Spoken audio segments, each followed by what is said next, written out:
My name is Dr. Sari Kives, and I'm an Associate Professor of Obstetrics and Gynecology at the University of Toronto, and a minimally invasive gynecological surgeon and pediatric gynecologist at St. Michael's Hospital and the Hospital for Sick Children.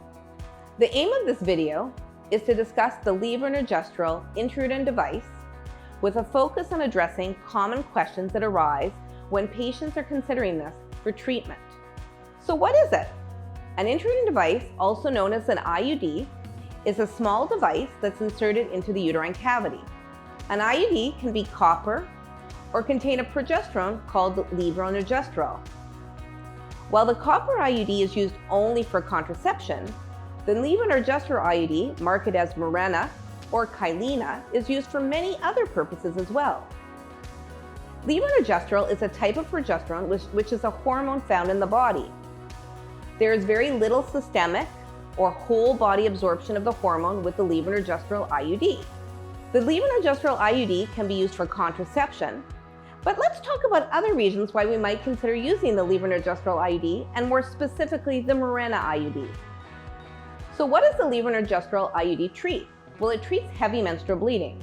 The progestin in the IUD thins out the uterine lining and keeps it that way, so there's less lining to shed each month. What about menstrual cramping? By reducing the amount of blood loss each month, there is less inflammation, which results in less pain. Endometriosis and chronic pelvic pain can also be treated by the levonorgestrel IUD. Not only does the progestin thin out the lining, it is also thought to thin out inactive surrounding endometriosis implants, and this triggers less pain. The IUD also treats endometrial hyperplasia. By thinning out the uterine lining, the IUD is used to prevent endometrial cancer, particularly in people at risk. In a very small number of well-counseled patients, it can actually be used to treat people with pre-cancer or actually cancer in the uterus.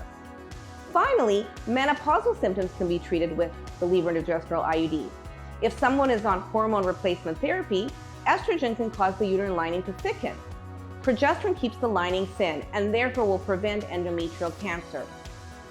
One of the most effective methods of contraception on the market is the levonorgestrel IUD. It works by temporarily thinning out the uterine lining and thickening cervical mucus. But rest assured, once the IUD is removed, fertility returns almost immediately. Typically, the IUD is inserted in the clinic setting, and there are a few things to consider about having a levonorgestrel IUD inserted. First, if possible, book your appointment to have your IUD inserted towards the end of your period. This will mean the cervix is already slightly open and may make the insertion easier. You should not be pregnant on the day your IUD is inserted. If you think there is any chance you could be pregnant, it is important to tell your doctor so a pregnancy test can be done to rule it out before the device is placed. On the day of the placement, take acetaminophen and ibuprofen if recommended by your doctor to help with cramping during the procedure. You may also want to continue taking this for a few days after insertion as well, since some people can experience ongoing cramping for up to 48 hours. Usually the insertion is very short, about 60 seconds in all. Your doctor may offer you some freezing around the cervix during the insertion of the IUD, but unfortunately the freezing usually does not take all the discomfort away. In people where it may be challenging to insert the device, a medication called misoprostol may also be suggested. The misoprostol is inserted vaginally the night before the procedure and the morning of to help soften and dilate the cervix. Side effects from this medication may include GI upset and possibly fever. Inserting the IUD does involve some manipulation of the cervix. This can elicit a vasovagal reaction, also known as feeling faint or sweaty. This is a rare symptom, and these symptoms are usually very short-lived and resolve in the clinic.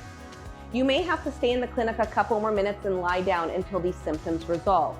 Many people have spotting after the IUD is placed and may even have cramping.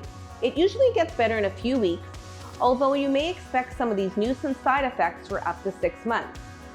Your doctor can recommend medication to help with these symptoms while waiting for the full beneficial effects of the IUD to take place.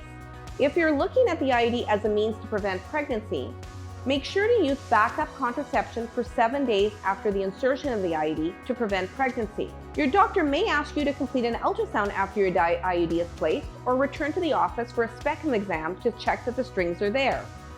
Both an ultrasound and physical exam are ways to confirm that the IUD is in the correct position. Your doctor may also recommend you insert your fingers into the vagina monthly to ensure you feel the strings of your IUD. The IUD has enough hormone to last in the uterus for 5 or even 7 years. But if you don't like it for any reason at all, it can be removed much sooner and your fertility will return back to normal after about a month. We always counsel patients around risks associated with any treatment we recommend. Risks associated with an IUD insertion are mostly around the time of insertion and not after. If you have severe pain in the first week after the insertion, you should go to the emergency department. Because the uterus is a muscle, it is always possible to perforate through the uterine muscle when the IUD is inserted. This is called a uterine perforation. If this was to happen, the IUD would have to be removed laparoscopically, meaning you would need a surgery, which would involve inserting a camera into your abdomen and removing the IUD with small instruments. If you get severe pain, fever, or chills in the first month, go to the emergency department as well or go see your doctor, because there's a small risk of uterine infection. These infections typically happen around the time of insertion, so it's usually only a risk in the first month. For a small percentage of patients, 2 to 10%, the IUD may actually fall out. This is called expulsion. Your doctor may recommend you insert your fingers into the vagina monthly to feel the strings are there. This typically ensures that the IUD is sitting in the uterine cavity. Fortunately, most expulsion occurs within the first month. If you're using this device to prevent pregnancy, like any contraceptive method we use, there's always a chance of failure. Failure of the IUD is rare, 0.2 per 100 years of use. If you do get pregnant, however, while the IUD is in place, the pregnancy has a higher chance of being in a location outside the uterus. It is therefore very important to seek medical attention if you think you could be pregnant. Side effects from the levonorgestrel IUD include irregular bleeding and spotting. This is common in the first few weeks, but usually gets better with time. The majority of patients have much less bleeding after a few months than without the IUD in place. Many people, up to 30%, will have no periods at all after having the IUD in for some time.